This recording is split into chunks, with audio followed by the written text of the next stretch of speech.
Abra sua Bíblia,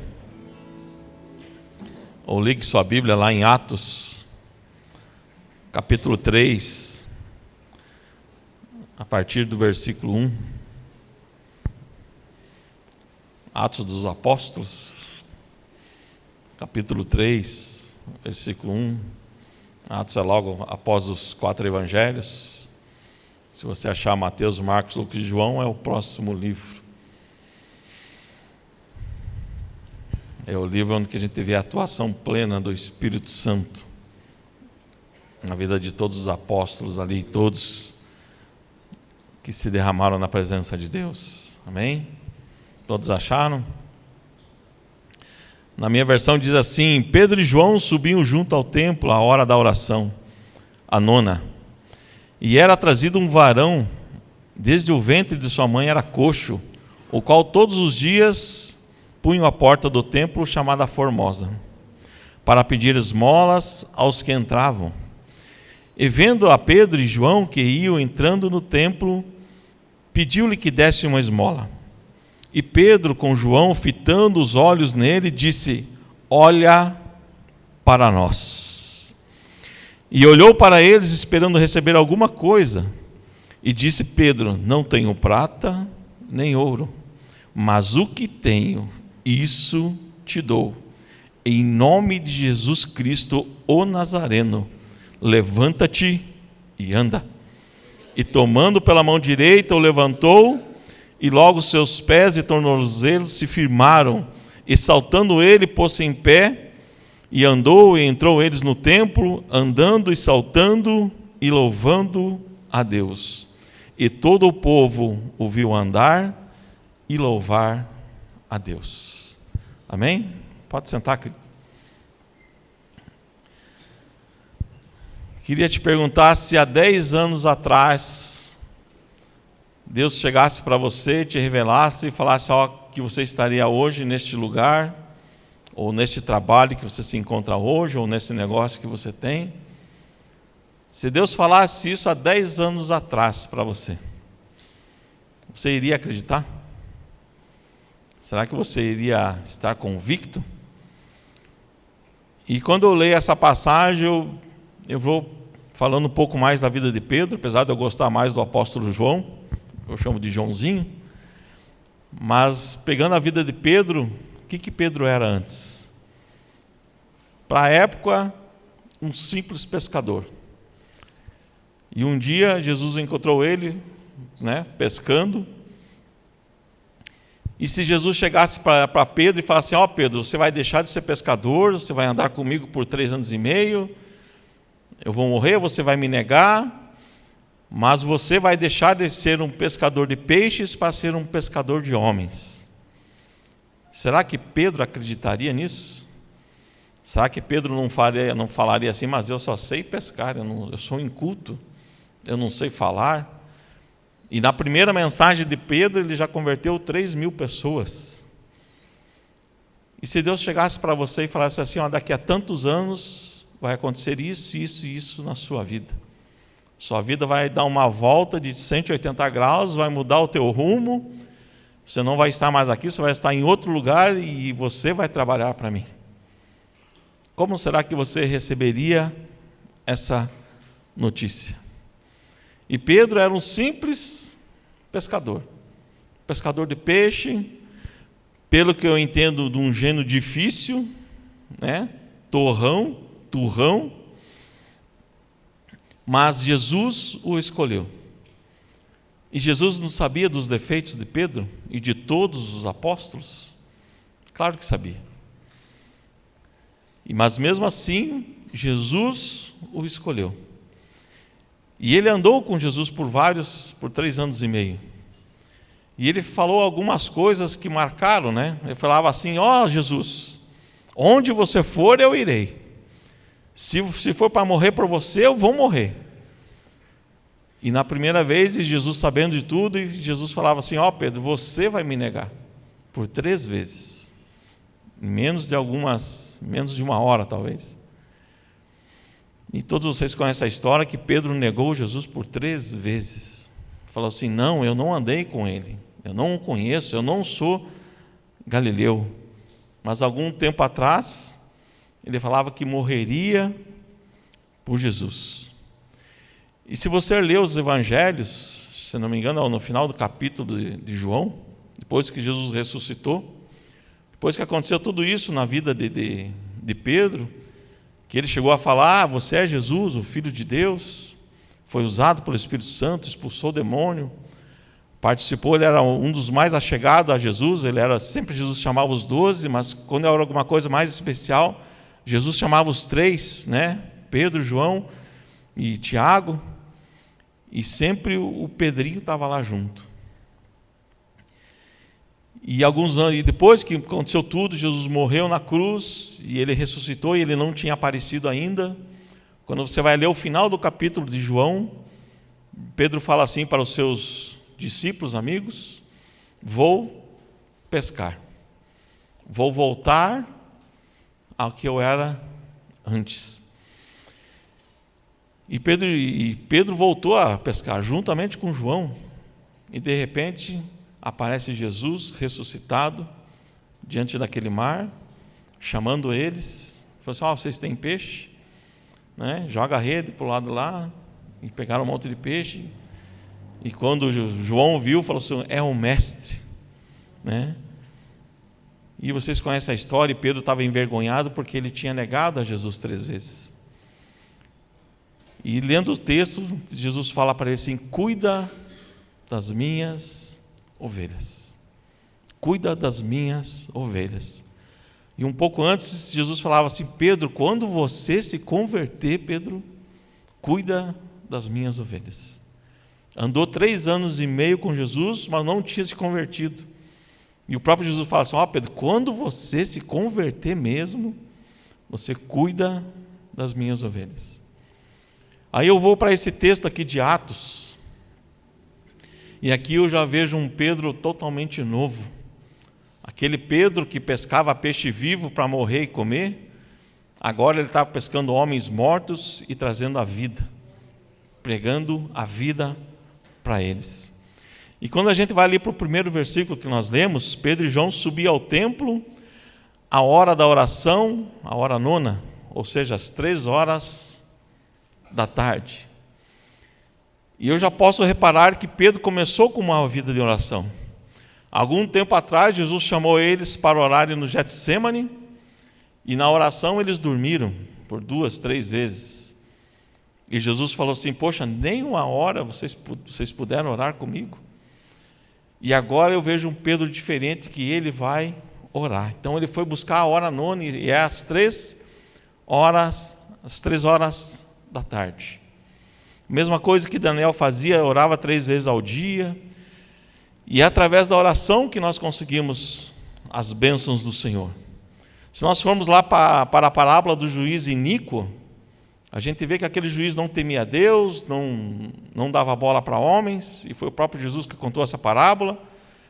Mas tinha uma mulher que ficava insistindo com ele, até a hora que aquele juiz decidiu atender a oração dela, de tanto que ela importunava. E a oração é muito importante para nós, né? Para nós recebermos as nossas bênçãos ou não bênçãos, para receber as respostas de Deus e para saber qual é a nossa direção. Às vezes nós não recebemos porque não oramos e não pedimos. Ou muitas vezes nós pedimos mal, como no livro de Tiago fala, pedimos para nosso próprio benefício e não pensando no próximo. Então nós temos que orar constantemente. E um exemplo que eu tenho para os dias de hoje é o tal do George Miller. Não sei quantos conheceram esse George Miller ou já ouviram falar dele, mas ele era um inglês que ele construiu orfanatos, cuidava de crianças e nunca pediu oferta para ninguém. Só pediu uma vez uma oferta na vida dele, e Deus foi abrindo portas para ele. E ele morreu com 94 ou 96 anos. E quando ele morreu, descobriram um livro que ele tinha na sua escrivania, que era o livro de oração dele. E todas as vezes que ele orava, pedindo alguma coisa para Deus, ele anotava lá: Senhor, eu quero isso, Senhor, faça isso. E ele anotava o dia e a hora que ele pedia a oração. e depois na outra coluna ele colocava a resposta de oração. Olha, para essa oração, Deus me respondeu assim, assim, dia tal, hora tal. Tinha orações que a resposta era instantânea, tinha orações que demoravam anos, mas ele tinha 50.000 orações respondidas por Deus. Você sabe o que é isso? Esse homem tinha uma intimidade com Deus, que ele leu a Bíblia mais de 200 vezes, e 100 vezes de joelho. E vendo esse texto aqui, como Pedro estava aí na hora da oração, eu vejo que a base da nossa vida é a oração e o estudo da palavra. Mais oração, mais poder. Menos oração, menos poder. Nenhuma oração, nenhum poder. Então, se nós não temos uma vida de relacionamento com Deus, de comunhão com Deus, como é que nós vamos poder dizer que amamos a Deus? Spurgeon tem uma frase dele que é muito forte, que ele fala assim: como é que nós podemos dizer que amamos a Deus se nós não amamos a sua palavra ou não lemos a palavra que ele nos deixou? Como é que eu posso dizer que eu sou cristão, que eu sou temente a Deus? Falar é fácil, viver é difícil. E no versículo 2 fala assim: era trazido um varão que desde o ventre da sua mãe era coxo, o qual todos os dias punham a porta do templo chamada Formosa para pedir esmola aos que entravam. Então, uma pessoa coxa, uma pessoa deficiente, e tinha suas limitações. Com certeza ele tinha as dificuldades e ele acostumou a viver daquele jeito. Então, todo dia os familiares pegavam aquele coxo, aquela pessoa enferma, e colocavam diante da porta formosa do templo. E eu comecei a pensar assim, e não deixava ele entrar no templo para adorar a Deus, justamente porque ele tinha o quê? Uma deficiência. Ele era considerado impuro. E quando eu leio o texto, ele fala assim: diante da porta formosa. E eu fui dar um Google para ver como é que era essa porta formosa. Diz os historiadores que era uma porta esplendorosa, belíssima. Aí eu fiquei pensando, se fosse nos dias de hoje, o que adiantava a porta da igreja ser esplendorosa, bonita, banhada de ouro, de cobre, de prata, seja lá do que for, mas a pessoa que mais precisa não podia entrar. Do que adianta ter um templo bonito, esplendoroso, se o Senhor não está lá dentro para curar? E aquele coxo ficava naquela porta ali, pedindo esmolas. Alguns anos atrás nós passamos por uma pandemia. E teve várias igrejas que fecharam. E até meu pastor falava assim: olha, quando acabar a pandemia, eu acho que metade da igreja não volta. E foi mais ou menos isso que aconteceu, acho que em quase todas as igrejas. Ou pessoas machucadas, que não querem mais saber de igreja, que num determinado momento, em algum lugar, em alguma igreja de Deus, foi magoado por palavras, por cobranças, ou até mesmo por coisas fúteis. Quando eu fiz faculdade de teologia, eu tinha uns amigos meus que eu chamava eles de sapatinho de fogo. Eram uns 3 caras da Assembleia de Deus. E tinha cara da Assembleia de Deus, da Batista e comunidade, e nós costumávamos almoçar juntos. E cada um falava da sua igreja, o que acontecia e tal. E um desses sapatinhos de fogo falou assim: cara, eu tenho medo do dia em que a nossa igreja vai prestar conta diante de Deus. Porque quantas pessoas nós mandamos para o inferno por causa de saia, brinco, batom, jogar bola ou ter televisão em casa.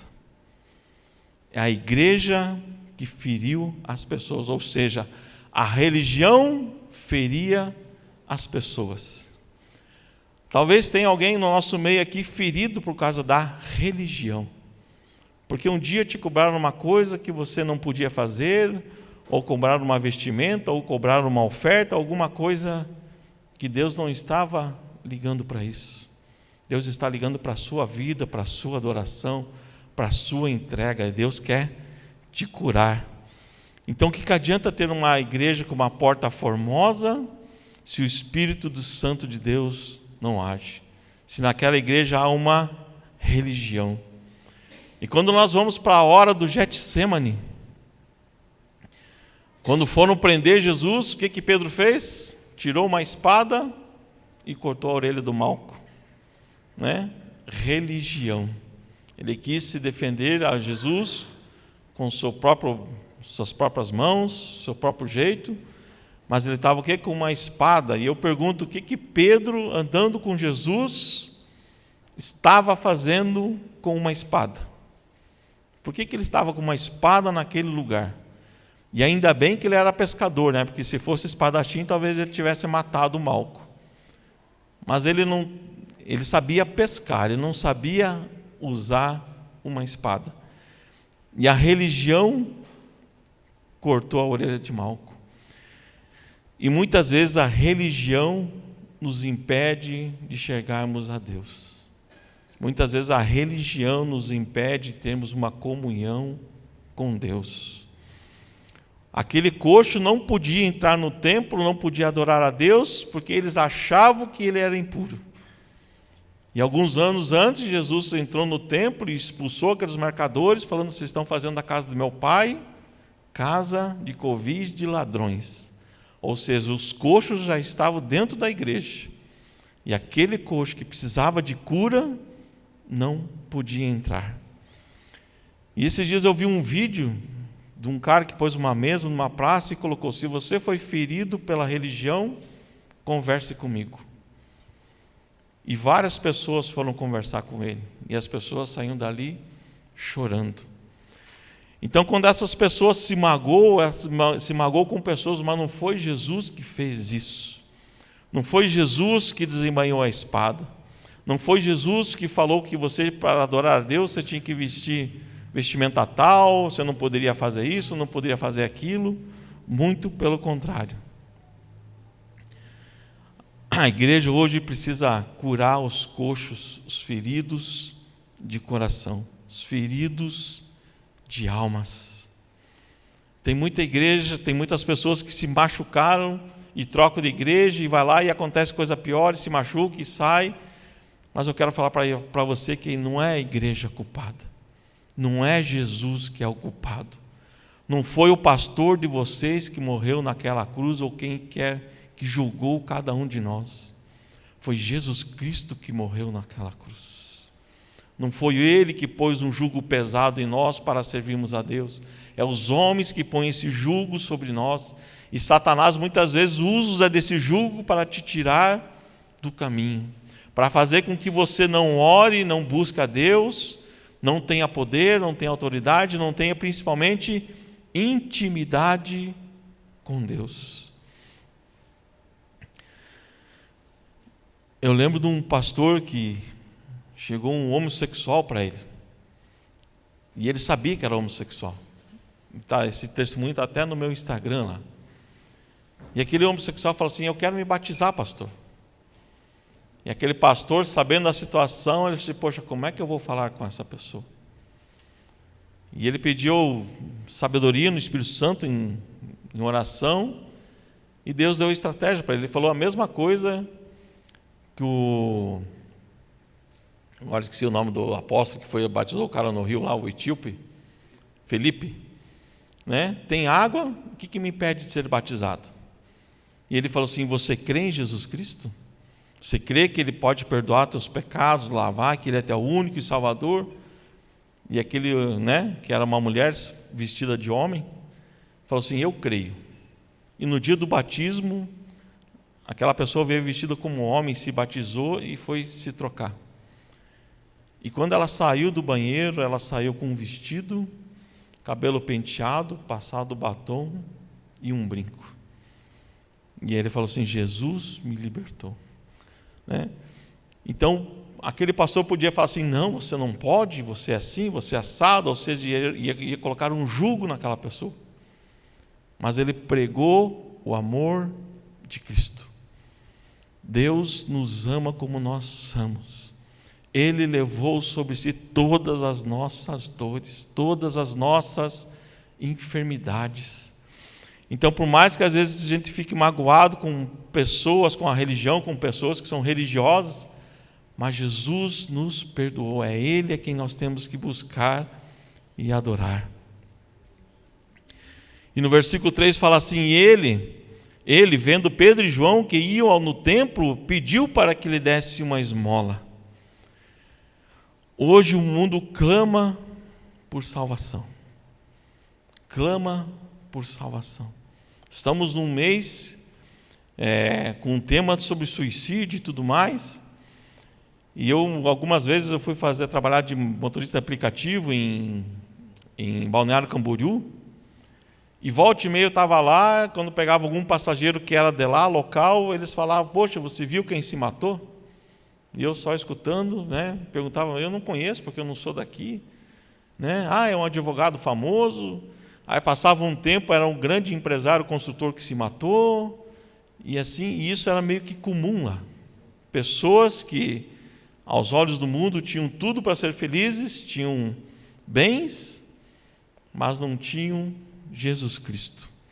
E pessoas entravam em depressão, angústia e tudo mais, e não achavam a felicidade, e a felicidade é Jesus.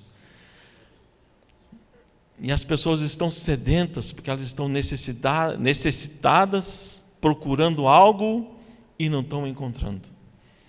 Procuram em tudo que é lugar, menos na palavra de Deus, menos na igreja.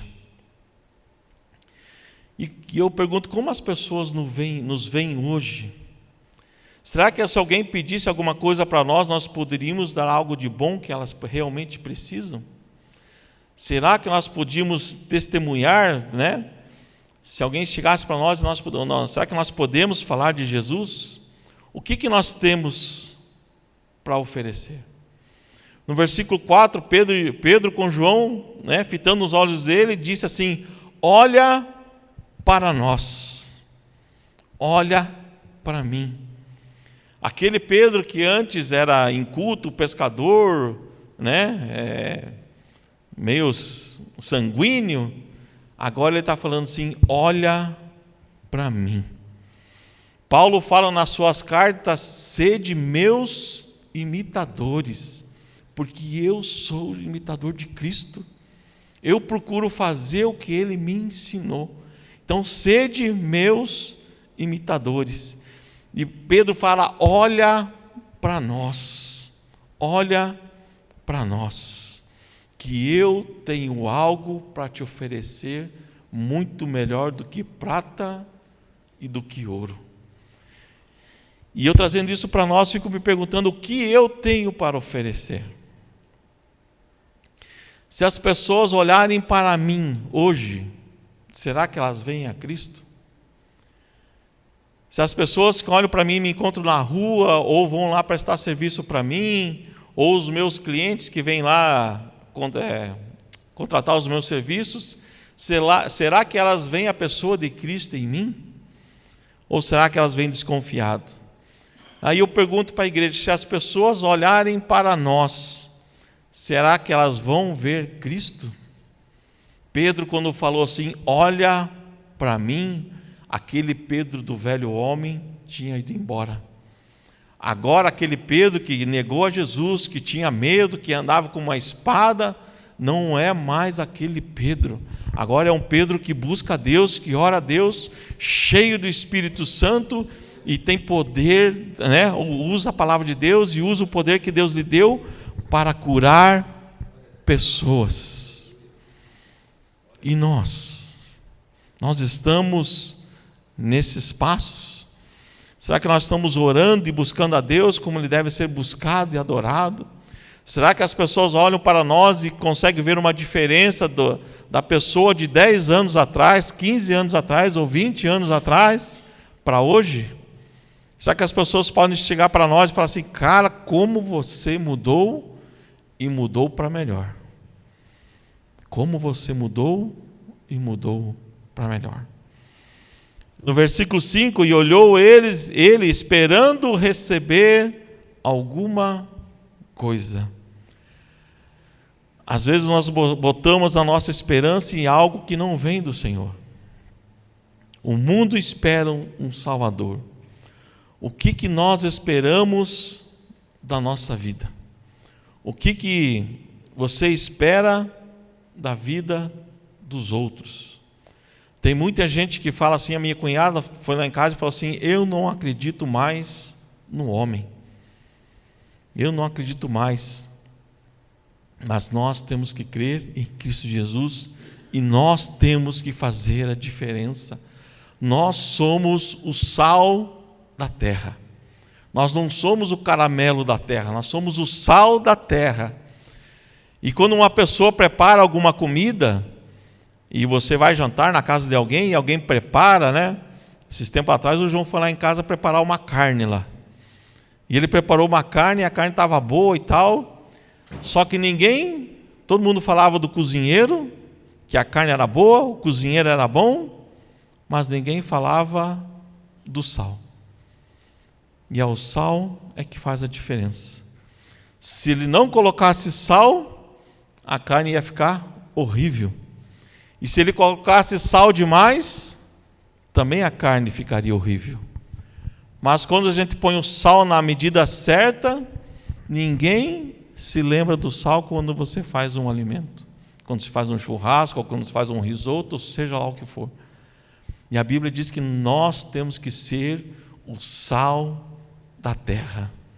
O sal da terra na medida certa. E o sal na cozinha, ele não aparece. E muitas vezes nós não temos que aparecer. O meu nome não tem que ser exaltado, o nome da igreja não tem que ser exaltado. Quem tem que ser exaltado é Jesus Cristo. Foi Ele que morreu na cruz do Calvário. Em Romanos 8,19 fala assim, porque a ardente expectação da criatura espera a manifestação dos filhos de Deus. Quando nós vamos tomar posição? O mundo tem olhado para nós. E quando nós vamos tomar posição? Lucas 10,19 fala assim, eis que vos dou poder para pisar serpentes e escorpiões, e toda a força do inimigo, e nada vos fará dano algum. Foi-nos dada autoridade no nome de Jesus. Nós temos autoridade no nome de Jesus. Versículo 6, e disse Pedro, não tenho prata nem ouro, mas o que tenho isso te dou, e em nome de Jesus Cristo Nazareno, levanta-te e anda. O que Pedro tinha? Ele estava cheio do Espírito Santo de Deus. Ele estava vivendo uma vida de santidade, de transformação. Ele foi transformado. Então antes ele pescava peixe vivo para matar, e agora ele pesca homens mortos para viver. E ele estava cheio do Espírito Santo. E uma pessoa cheia do Espírito Santo não é mais a mesma. Por onde uma pessoa cheia do Espírito Santo anda, o ambiente tem que mudar. Quando a pessoa fica cheia e buscando, né, ela fica cheia e as pessoas querem ter o prazer de estar perto de você. E quando ela está cheia do Espírito Santo, ela não tem mais medo.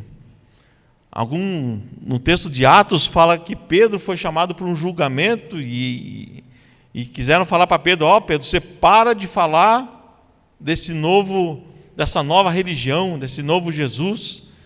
E Pedro falou assim, olha, antes eu podia até ter medo, mas agora eu não vou deixar de falar de Jesus, querendo vocês que eu pare, mas eu não vou parar.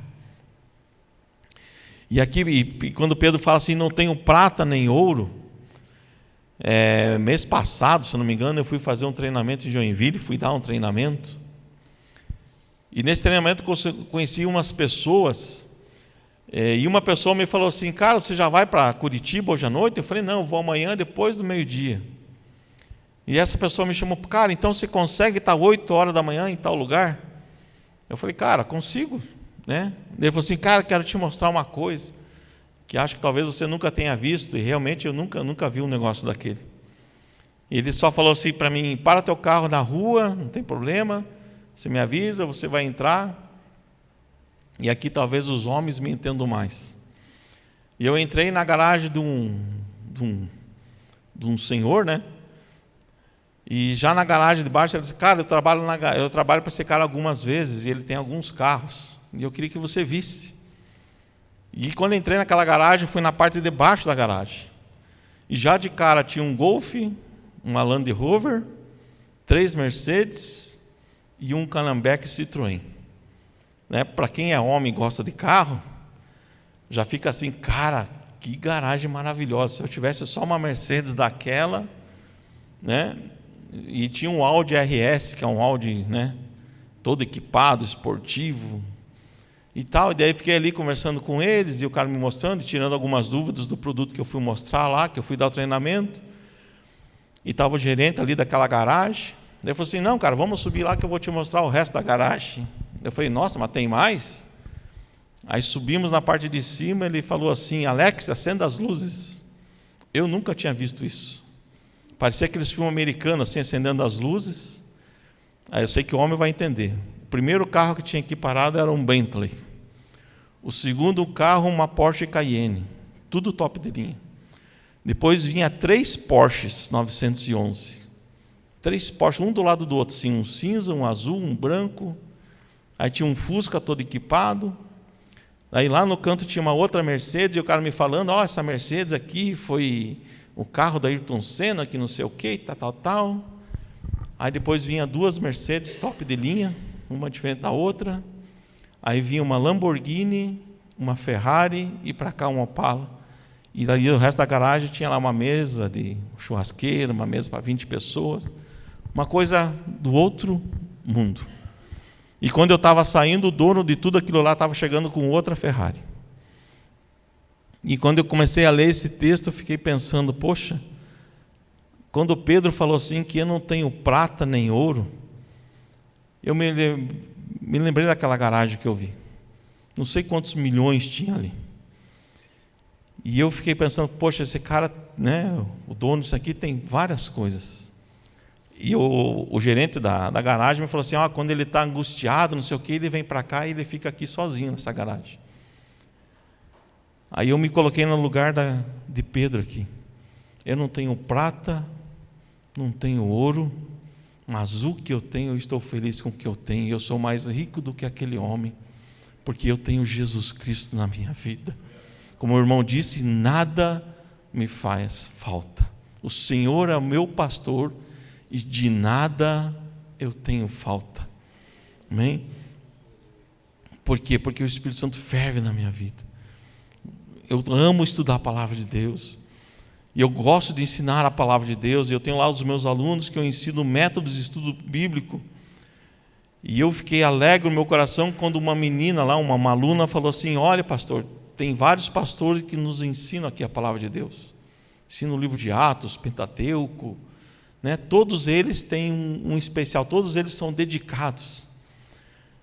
Mas quando o Senhor fala, parece que a gente está vivendo e o Senhor está mostrando Jesus Cristo de uma maneira que nós nunca vimos na vida. Eu, pelo menos, sinto isso.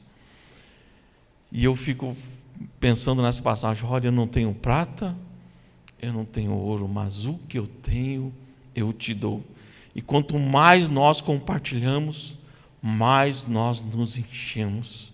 Quanto mais nós dividimos isso, mais é multiplicado em nossas vidas. A matemática de Deus é diferente da matemática do mundo. Quanto mais nós damos, quanto mais nós nos dedicamos a Ele, em ofertas, em orações, em jejuns, mais o Senhor tem acrescentado nas nossas vidas. Versículo 7. E tomando pela mão direita, o levantou, e logo os seus pés e tornozelos se firmaram. Pedro pôs a sua fé em ação. Aí eu pergunto: nós temos exercitado a nossa fé? Nós cremos em Jesus, mas a vida está assim, está ruim. Será que nós temos colocado a nossa fé em exercício? Nós estamos buscando aqui nas quartas-feiras os dons do Espírito Santo. Eu, pelo menos, tenho continuado buscando. E eu tenho crido que Ele vai derramar os seus dons sobre nós. Só que se nós não tomarmos uma atitude, tudo vai continuar a mesma coisa. Se nós não mudarmos a nossa vida de oração e de busca, vai continuar a mesma coisa. Aquele homem tomou posse, Pedro tinha fé, e aquele homem tomou posse da bênção prometida. Né? Em versículo 8, e saltando ele, pôs-se em pé, e andou e entrou com eles no templo, andando e saltando e louvando a Deus. Eu nunca me esqueço de uma corrida quando eu era motorista de aplicativo de Uber. Eu começava o Uber na escola ali da minha filha, na Isic, e era uma sexta-feira, e eu lembro que eu deixei ela e logo chamou a corrida, e a corrida era só seguir reta a rua, mas era bem no final do bairro, e a corrida dava 9,80, me lembro até hoje. E quando aquele rapaz entrou no carro, um rapaz novo, e eu senti que ele estava pegando o Uber porque ele estava atrasado para chegar no emprego dele. E ele, quando entrou no meu carro, ele falou assim: cara, o que você está ouvindo aqui? Eu falei assim: são hinos. Né? Daí eu aumentei o volume, ele falou assim: cara, o irmão é cristão? Eu falei: sou cristão. Eu também. E abriu a mochila dele, tirou a Bíblia e começou a pregar para mim. Falei assim: eu adoro a Deus também, não sei o quê. E começou a falar, aquela alegria toda, guardou a Bíblia e falando. Aí passamos em frente à igreja dele. Ele falou assim: irmão, eu congrego nessa igreja, venho aqui no culto de jovens, que é uma maravilha, e só falando de Jesus. E quando faltava 2 quadras para chegar na empresa dele, vem o Espírito Santo e fala assim: não cobre a corrida dele. Eu falei: 9,80, né? Tranquilo, Deus, 9,80 dá para te passar. E quando parou, ele abriu a carteira e me deu os últimos, eu pude ver, R$20. Daí eu falei assim: cara, pode guardar teu dinheiro que Deus mandou não te cobrar a corrida. E ele me olhou e falou assim: sério, irmão? Eu falei: sério. Deus mandou te dizer que não é para cobrar a tua corrida. Disse para mim, né? Então guarda teu dinheiro aí, abençoa outra pessoa. E aquele PA começou a dar glória a Deus dentro do meu carro de um jeito que eu nunca vi na vida. E ele falava glória a Deus e pegava a Bíblia e falava assim: Deus é vivo e verdadeiro na minha vida, glória a Deus, louvado seja Deus. Ele só faltou me beijar. Ele saía, entrava do carro e glória a Deus, Deus te abençoe, irmão, não sei o quê, quero orar por irmão. Eu falei: não precisa, só deixa eu continuar meu trabalho. Não, mas glória a Deus, e saía do carro e voltava. E ele ficou ali, sem mentira nenhuma, uns 5 minutos, somente dando glória a Deus. Eu falei assim: Deus, foi só 9,80. Mas aquele piá, ele agradeceu pelo pouco que ele recebeu. E aquilo marcou a minha vida do jeito que ele adorou a Deus, por causa de 9,80. Será que nós somos gratos porque Deus tem feito em nossas vidas? Ou será que nós somos murmuradores? Será que nós não estamos recebendo bênçãos de Deus, poder de Deus? Porque eu oro, eu leio a Bíblia, mas Deus não está fazendo... Não está acontecendo nada na minha vida? Será que não está acontecendo nada porque a gente é murmurador? O louvor é a canção dos céus. A murmuração é a canção do inferno. Clamar é diferente de reclamar. Clamar como nós clamamos e pedimos a Deus. E reclamar é justamente ao contrário. E de madrugada me veio uma pergunta, e para mim não esquecer a pergunta, eu mandei para minha esposa. Ela falou: o que é isso, Emerson? Eu falei assim: é da mensagem. E a pergunta é: como você se vê nessa mensagem? Nesses personagens de Pedro e do coxo. Será que você se vê como Pedro, cheio de Espírito Santo, pronto para ajudar os outros a levar a palavra, a ser dirigida por Deus, não ter medo de mais nada?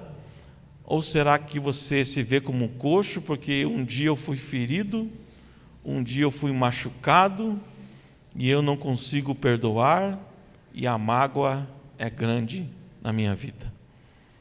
Como você se vê nesta passagem? Como Pedro e João cheios do Espírito Santo, ou como um coxo machucado pela religião? Como você se vê? Feche seus olhos.